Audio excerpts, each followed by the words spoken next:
In today's episode, we welcome Chris Widener, a renowned motivational speaker, accomplished author, and member of the Motivational Speakers Hall of Fame. Chris shares his incredible journey from overcoming a tumultuous childhood filled with personal loss and instability to finding faith and purpose as a youth minister and later transitioning into a successful career in motivational speaking and writing. With 25 books translated into 14 languages in collaboration with iconic figures like John Maxwell, Jim Rohn, and Zig Ziglar, Chris provides insights into his experience and the turning points that shaped his path. He also discusses his latest book, The Coming American Revival, which examines the need for spiritual revival in America and its potential impact across various facets of life. Tune in for an engaging conversation that delves into Chris's life story, his views on current societal issues, and his dedication to coaching and mentorship. As always, if you found value from this content, please like and subscribe. Hello, everyone, and welcome to another episode of the Beyond Fulfillment Podcast. I'm your host, Dave Goulas, and this week, my guest is best-selling author, member of the Motivational Speakers Hall of Fame, and author of the new book, The Coming American Revival, Chris Widener. Thanks for having me, Dave. I appreciate it. Yeah, absolutely. We appreciate you taking the time to be here. So, Chris, for those that may not know, you've had quite an illustrious career, worked with some of the biggest names, legends of personal development. You've written 24 books. You're one of the most successful speakers of all time. Can you just give us like an overview of your career and how this all started? Yeah, I think, and I'll go back even a little further than that, because part of what's interesting about the career is how my life started. I was born into a family that was, I wouldn't say wealthy, but on the way to wealth. My dad was the fifth partner at what is now one of the largest architecture firms in the world. And in 1969, he made $90,000. And in 1969, like there's a lot of Americans today that would say, I'd love to make $90,000. And unfortunately, in 1970, at the age of 41, he got cancer and died over the course of about 6 months. And he made one big mistake. He had no life insurance. He had $30,000 worth of life insurance. And when you're making 90 grand, you should probably have at least, with 4 kids, you should probably have at least 3 or 4 million. So I always, whenever I'm on business podcasts, whatever, I'm like, guys, ladies, do your due diligence, have a 1-hour meeting with an insurance agent, because it'll make a lot of difference to the people if something were to happen. That began a downward spiral. We were living in a country club, one of the nicest country clubs in Seattle. But my mom, we were living in this house, which recently sold for $3.8 million, but my mom couldn't afford the outrageous mortgage payment of $400 a month. So we moved to a 2-bedroom condo, and life got really crazy. I was quite angry as a young kid, lost. Started drugs in the 6th grade, smoked opium in the 8th grade, started alcohol in the 6th grade, made most of my money growing up at the racetrack. It used to be called Long Acres. They tore that down and did another one just south of Seattle. My whole life was in Seattle, 50 years in Seattle. But now they have a new one called Emerald Downs. Never been there. But when I was growing up, I was betting the ponies and making a couple $100 a weekend as a 7th grader. And so 10th grade, I was kicked out of class 47 times, 47 written referrals to the principal's office. And I know that because on the last day of school, the principal called me into his office. He showed me the stack of papers. He said, let's try to do a little bit better next year. Summer between my junior and senior year, I became a Christian through a local youth group. And I had no religious upbringing. I had gone to 2 church services ever. And I'd gone, and they were both Christmas Eve services. My mom kind of got nostalgic and took me to Christmas Eve service. So I knew nothing about God, nothing about purpose, nothing about those things, which is why I was just so lost. And I had a great mentor as a youth minister who taught me that God loved me and taught me that I had a plan for my life. And so ended up going to Bible college and became a pastor for 14 years, from 88 till 2002. And 3 years in New Jersey, the rest in Seattle. And then in 2002, I started writing and speaking full time. And in the next 7 years, I ended up getting connected with John Maxwell, who I ghost wrote for, Jim Rohn, who I spent all 7 years working with and wrote his last book, a book called 12 Pillars, and then co-hosting a television show with Zig Ziglar. So when people say, what's the secret to a successful speaking career? I say it's just a 3-step process. First, have John Maxwell call you, then have Jim Rohn call you, then have Zig Ziglar call you. Once that happens, your career's, pretty well taken care of. But I jest, obviously, but God just really opened up a bunch of doors for me by putting me into that realm. And of course, when I started working with those guys, I was positioned next to them, and a lot of people heard about me who would have never ever heard of me before. So that was probably the biggest moment, those 7 years. And so I've continued doing that, speaking, writing books, 25 books in 14 languages, and I've continued ministry as well. Do a little bit of coaching with executives who want to take their life to the next level, and writing books, giving speeches, and coaching people is really what I do. Winning deals is as simple as the sales tools that you use. Pipedrive's easy and effective CRM lets you track your sales pipeline, manage deals, and automate the whole process so you can focus on one thing: selling. Join over 100,000 users worldwide driving business growth with Pipedrive. Customize your pipeline to match your unique sales process, sharpen your strategy with real-time performance insights, and centralize data from over 500 sales tools that you know and love. Make smarter, faster decisions with Pipedrive's AI sales assistant and win up to 3 times more deals with smart automations. Getting started takes minutes. Try Pipedrive today for free and unlock real results from day one. Okay. Well, appreciate all that context. So just hearing your upbringing, right? Makes sense. You get it. You lose your dad very early on, tumultuous upbringing, moving from house to house. Yeah, 28 homes. And I didn't mention this, 28 homes in 11 different schools. Yeah. So, so clearly, right. Behavior problems, just angry at the world. Yeah. My mom shipped me off to live with relatives twice. Once in the 4th grade, she sent me to live with my Aunt Rochelle and my Uncle Paul.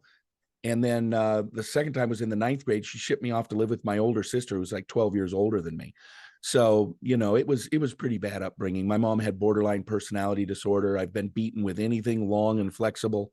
I always say the best and worst Christmas of my life growing up was when I got a big, giant Hot Wheels set. It came with like 12 cars and this. And then I looked in the box and I saw these 3-foot long plastic strips.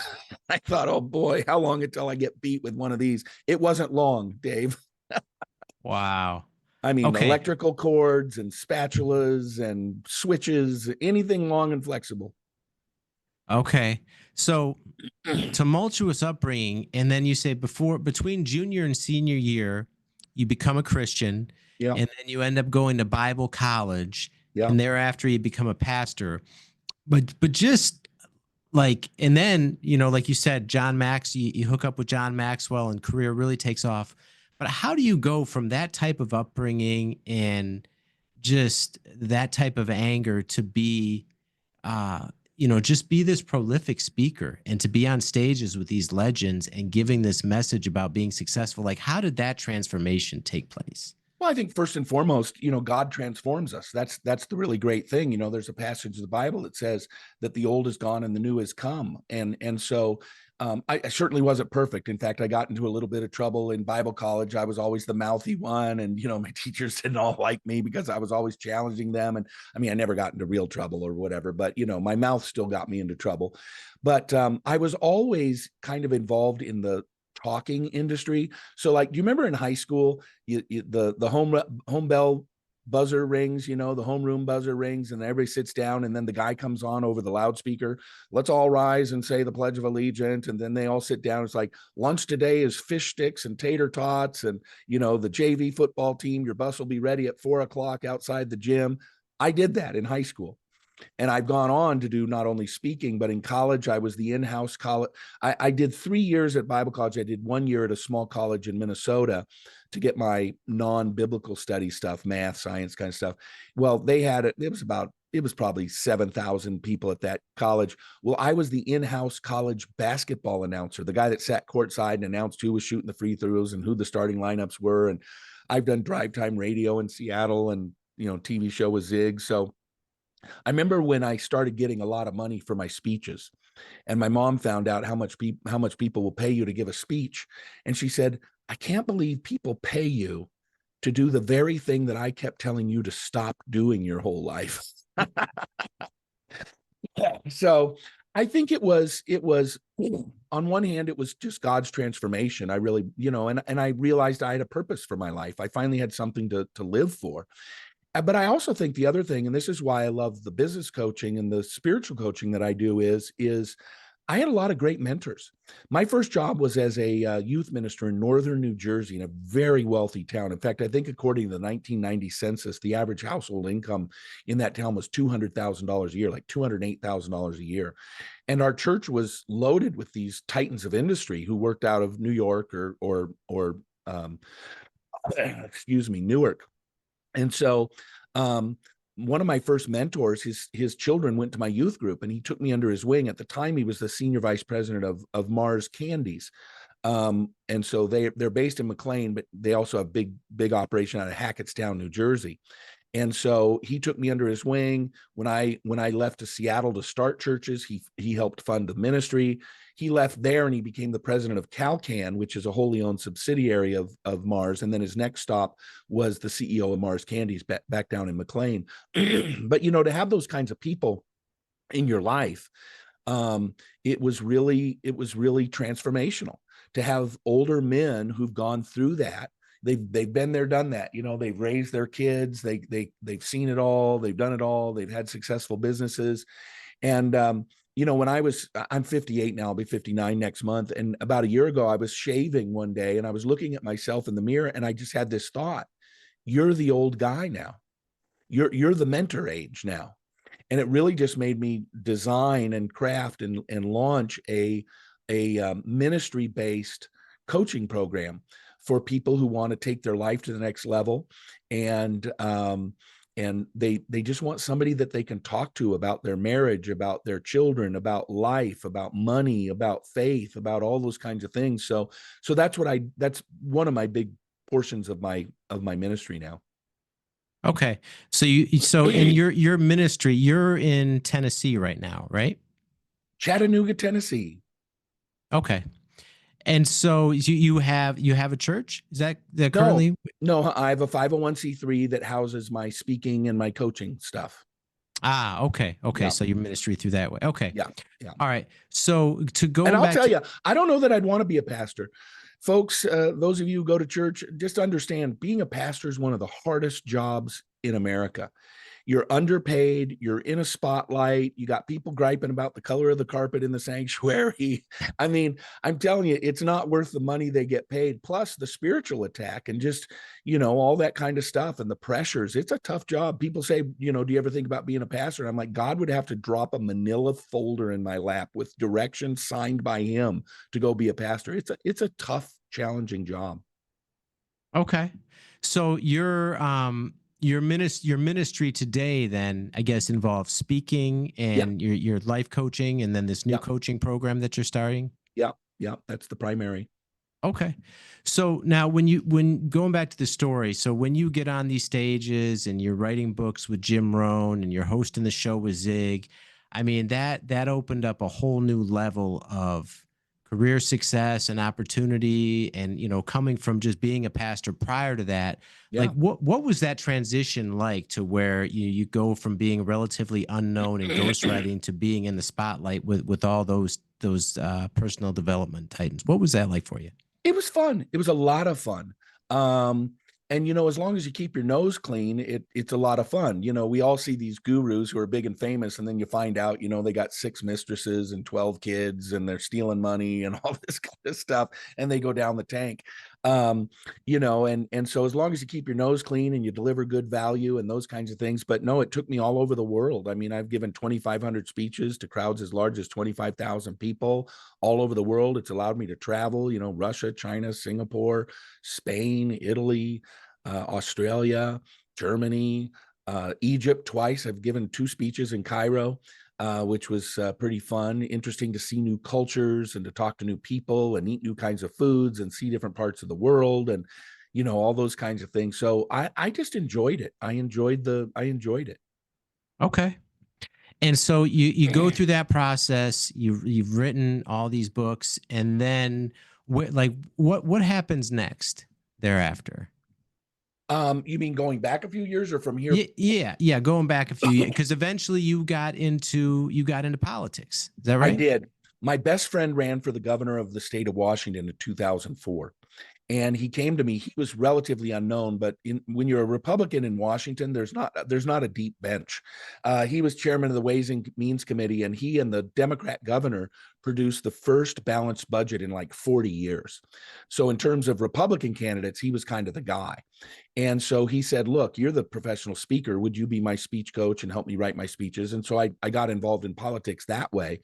And then in 2010, I ran for the U.S. Senate in the primary. I ended up dropping out. There were so many people, and I didn't see a pathway to victory. So I ended up clearing the bench a little bit. But it was interesting because I ran for about 8 months, and it was great traveling the state, meeting people, meeting concerned citizens, dealing with the issues that we were dealing with at the time, and all those kinds of things. But I've ended up doing speech coaching for people, everybody running for president, all the way down to city council. So I've coached people running for president, governor, Senate, House, local things, and the whole career has just been fun. Hasn't been without its setbacks and failures and things like that, but I'm just kind of the guy. I'm by nature optimistic, probably to a fault. I'm optimistic, but I've always just enjoyed it. I've tried to take one day at a time and enjoy every event I'm at, enjoy every person I meet. It's really neat when you meet somebody 15 years later and they say, I read that book and it changed my life. Those are the kind of cool things that happen still to this day. Okay.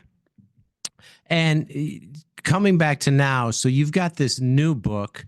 It's called The Coming American Revival. Yeah. Can you just walk us through what that's about?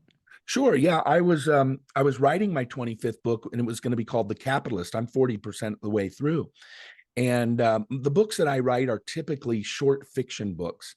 And so the story of The Capitalist was going to be about a billionaire whose grandmother asked him to host a family reunion at his estate in Jackson Hole, Wyoming.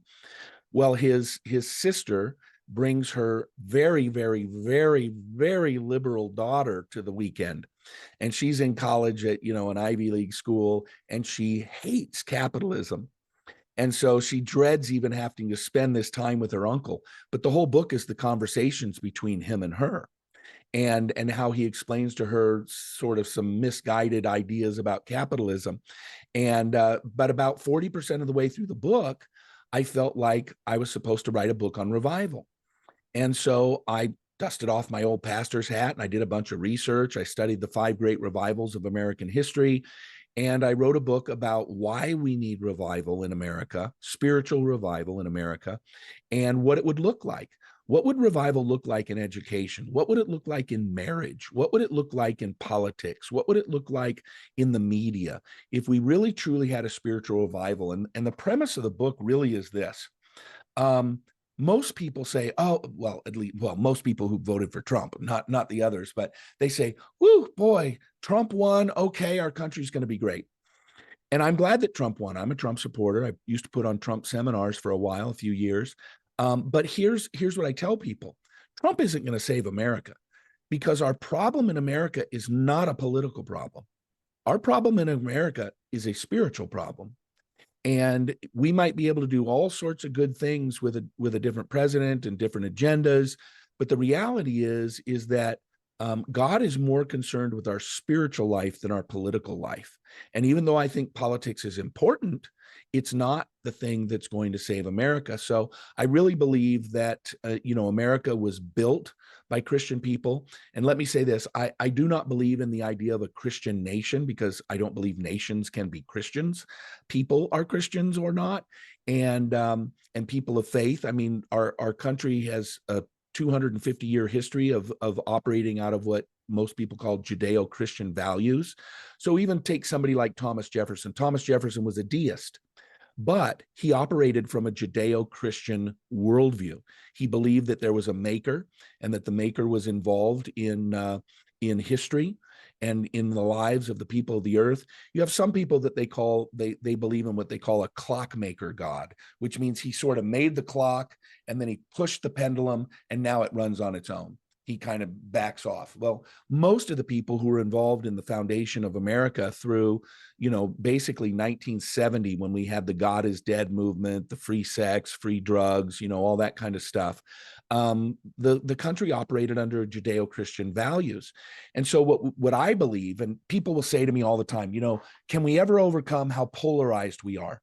And I say, no. We're never going to, unless there's a revival, we will never overcome the polarization in America. And here's why. Up until 1970, and then it's drifted further and further apart into these two separate worldviews. We all used to operate under a Judeo-Christian worldview, even if you weren't Jewish or Christian or even a person of faith. Maybe you're an atheist. But we all kind of operated under the same capitalistic, Judeo-Christian values, right? Well, now we have two competing worldviews. We have the traditional Judeo-Christian, capitalistic, freedom-loving kinds of folks. And then we have, starting in the 1970s, a secular, humanist, socialistic, God is dead sort of mentality. And here's the real problem. Both of those worldviews view themselves as having a moral imperative. So we've always had Democrats and Republicans. But in the 1950s, they came from the same worldview, and they were just arguing on the strategy or the target or the tactics or the techniques, and they would disagree, but they were still all on the same page.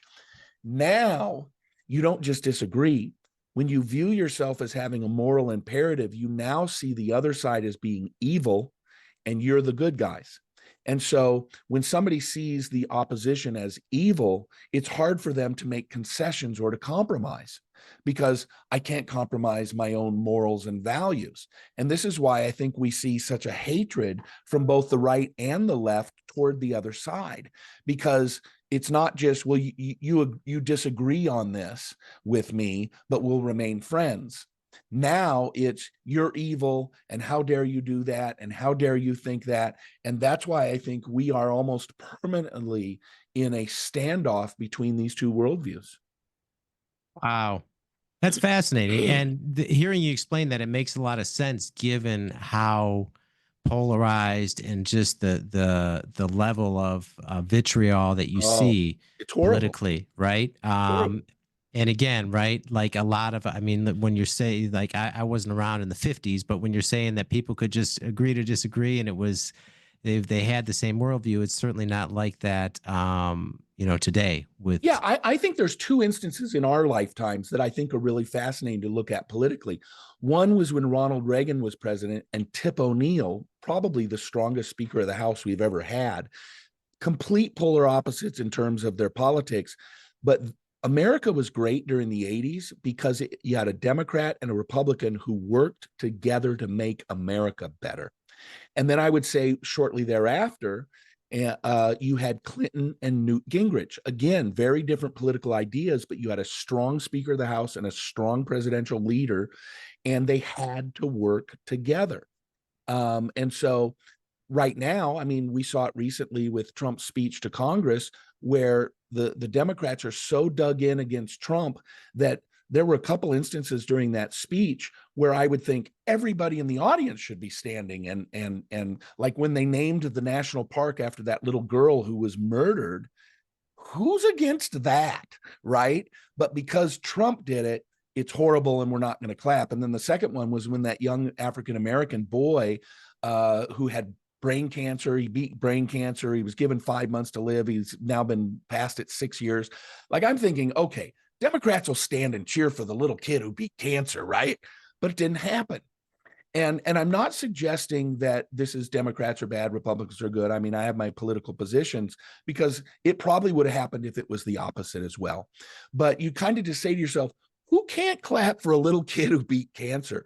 It's not because they don't care about the little kid who beat cancer, but it's because we are so polarized. We are unwilling to give even one smidge of a victory to the other side. Yeah. Wow. Okay. And then speaking of Trump too, he gave a a wonderful endorsement to your book. And I guess I understand you gave him the very first copy. And was that endorsement on election day, actually? And I didn't notice that. I sent it to him before, before election day, long before that. I sent it down there to him, and I kind of just forgot about it. I just wanted him to have the first copy.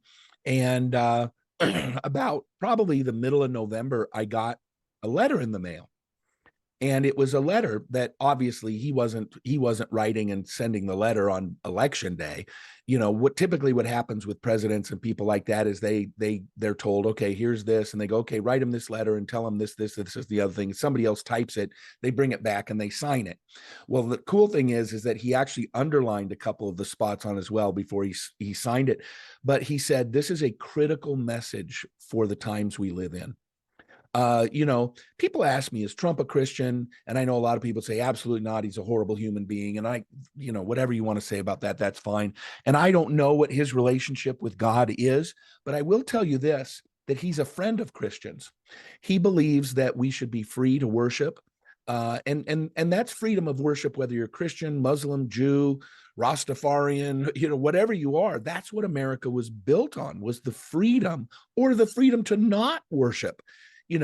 To be an atheist or whatever. There's never been a more welcoming place in the world for religions of all kinds.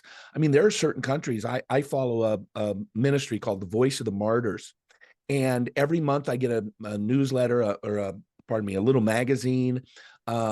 And there are places all over the world where if you just even say you're a Christian, they'll burn your house down, kill you, and rape your wife.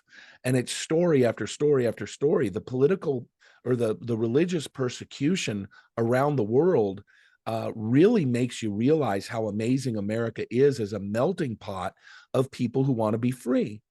And so the freedom to worship was one of the main reasons why the Pilgrims came here, right? They wanted to practice their religion. It was still Christianity. They actually they divided just from the Church of England, and they were, Congregationalists and some of those kinds of denominations. But, even in early America, there was some conflict because in the early colonies, they wanted to establish an actual state religion. And in some states, you couldn't get elected unless you were a Congregationalist. And of course, we all have heard separation of church and state. Separation of church and state has never been codified. It's never been written into law. The actual term comes from a personal letter that Thomas Jefferson wrote. The Baptists up in New England wrote to Thomas Jefferson concerned about this idea that you had to be a particular denomination in order to be elected. And he wrote back and said, basically, no, there's a separation of church and state. It's not that the state shouldn't allow school prayer or, those kinds of things. It was exclusively around this idea that you had to be a particular religion in order to be elected. Jefferson was essentially saying you can be any religion or no religion, because in terms of being elected, there is a separation of church and state. But I think that whole term has been misused in order to get particularly Christians, but I would say people of any faith, from taking votes and making laws that are based on their own personal values. And so I definitely think that people ought to really do some research into this whole idea and concept of separation of church and state. For example, I'll give you an example. When I was a young pastor and started my first church in Issaquah, Washington, a suburb of Seattle, they didn't want to rent the school to us. And one of the ladies who was like the state representative or something like that, she said, well, there's a separation of church and state. And I said, well, you're actually not correct. In fact, the U.S. Supreme Court, in a 9-0 decision, all Republicans, all Democrats, all conservatives, all liberals, they all voted together, what was called the Equal Access Law, which says if a public facility rents their building to one group, they have to rent it to all groups. So if they rent to the Boy Scouts, they have to rent to a church. If they rent to the local book club, they have to rent to the Ku Klux Klan. If you're going to put your building up, you cannot. And this is a freedom of speech thing, right? If you're going to put your building up for rent, you can't stop the kinds of people that are going to rent it. And I remember I was on the phone. This was with a state representative of mine. And she said, well, Chris, the separation of church and state is in the Constitution. And I said, she was on the phone, she was at home, and I said, do you have a Constitution near you? She said, yeah. And I said, I'll make you a deal. I'll give you time to read it. I'll sit here while you find it. But if you can find church separation of church and state in the Constitution, I will make a $1,000 contribution to your next political campaign. And she goes, deal. And I could hear her, hold on a minute, hold on a minute, hold on a minute. And I said, it's not there. It's just something that has been said so often that everybody thinks it's actually in the Constitution. It's not. It's rooted in that letter from Thomas Jefferson to the Anabaptists in New England, telling them that, no, we can't say you have to be a specific religion. You can be any religion or no religion. So I think a lot of times we hear things and we believe they're true, and then we just operate as though they're true. Interesting. Okay, so this coming American revival, right? To where you say, I guess, like, we're in trouble if we don't have God in our lives, essentially, as a country, I right? believe it. So what do you see that revival looking like? Well, you talk about national revival, and in the book, I talk about the difference between personal revival, church revival, and national revival. Revival doesn't start nationally. Revival doesn't even start in a church. Revival starts in the hearts of each individual human being. The Bible says that our bodies are the temple of the living God. And so the reality is God doesn't live down at the local church. When we have a faith, God lives in us. And so it really looks like individuals saying, you know what? I've tried to run my own life, my own way for a long time, and I can't seem to get it right. I'm going to give my life over to the one who created me.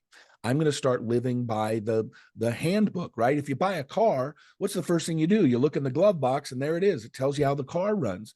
I view the Bible in much the same way, that the Bible is our handbook. It's the way we're going to live, right? And I think that when we live according to the Bible, it produces an amazing life. So sometimes people say, well, I don't want to follow the Bible, or, I'm against Christians in the marketplace, or those kinds of things. And I say, what exactly is it about the Bible that's going to make your life or your business or our country worse? Is it loving your neighbor? Is it do not lie? Is it do not kill? Is it to be patient with one another? Is it, the Bible is filled with just very practical advice on how to live your life. And it's the kind of advice that makes our lives better. Husbands, love your wives. When did we start arguing that husbands shouldn't love their wives, right? It's like, and so I think that in the book, I talk about how, what revival would look like in the media, what revival would look like in politics, what revival would look like in education, what revival would look like in church. Let's just take politics, since we've been talking about politics. If all the politicians decided that they were living according to the Bible, well, it would stop their stealing, it would stop their arrogance, it would stop their lying to the public, and both sides do it. Republicans do it, Democrats do it. They stare straight into the camera on that TV ad and they say, if you elect me, I'm going to do this. And then we elect them and they go, well, we got to rethink that whole thing, right? What happens when a business owner has a renewed faith and he decides to stop operating in the shady edges and he decides to operate with integrity in his business that's based out of a desire to live out his biblical principles as a person of faith? And so I'm always baffled by people who argue against faith in the public life, because I've just found that for the most part, faith is something that makes our lives better when we actually live it out. Okay. All right. And so, Chris, if people want to get in touch with you regarding the coaching program, this new coaching program that you're rolling out, or just learn more about the book and some of these principles that you teach, what's the best way that people can reach out to you? Yeah, and I would say this too. If you're interested in having me come speak, if I speak in a secular situation, and I've spoken at thousands of them, Microsoft, General Electric, Cisco Systems, Harvard Business School, I don't do a sermon. I'm not coming in to try to win people to the Lord. There's not going to be a sawdust trail and call people forward at the end. Most of my speeches, probably about the last 1,000 of my speeches are based on a book I wrote called The Art of Influence, and it's about persuasion. And so that's why I've been named one of the top 10 sales speakers in the world, one of the top leadership speakers in the world by Inc. magazine. And then about 2 weeks ago, Global Gurus named me the 17th best sales speaker in the world. So I do very strong business presentations, if that's the context of the audience. But for coaching, I love to coach younger people who are in the stages of life that I've already gone through. It's probably less of a coaching. It's more of a mentorship confidant kind of thing. In fact, I just brought somebody into my coaching program, makes $1 million a year. He's 40 years old, great shape, great marriage, great kids. And I did my call with him, and I said, well, I may be cutting my throat on this, but I don't know what you need coaching for. And he said something that was really interesting. He said, I probably don't in terms of business and that kind of stuff. He said, but you know what? I've never had a mentor who I could just ask questions about faith, about marriage, about family. I would love to do this coaching program with you as long as I can show up and just ask you any question I want to. And I said, great, let's do it. And he wrote a check and off we went. So it's really designed for people to take a holistic look at their life. A lot of people have hired me for business coaching, and then we end up spending half the time talking about their marriage, because the real problem is their marriage. It's why they're unhappy. It's why they're upset. It's why they feel unfulfilled. And so this is a holistic approach. It deals with faith. It deals with business. It deals with marriage. It deals with children. It deals with your health. It deals with your mental edge and your mindset. Deals with how you handle your emotions, but all from a biblical worldview. And if anybody's interested, it's really simple. You can just email me, chris@chriswidener.com. chris@chriswidener.com. Just shoot me an email and say, I heard you. I'd love to find out more about it. And we'll jump on a call and we'll talk about it. Okay. And we'll link all that in the show notes for everyone. All right. Well, Chris, thank you so much for taking the time to be here, sharing your journey and all this valuable wisdom that you have. We greatly appreciate it. Yeah. Thanks, Dave, for having me. I appreciate it. It's been great. All right. And that is all the time we have for now. We will see you next time.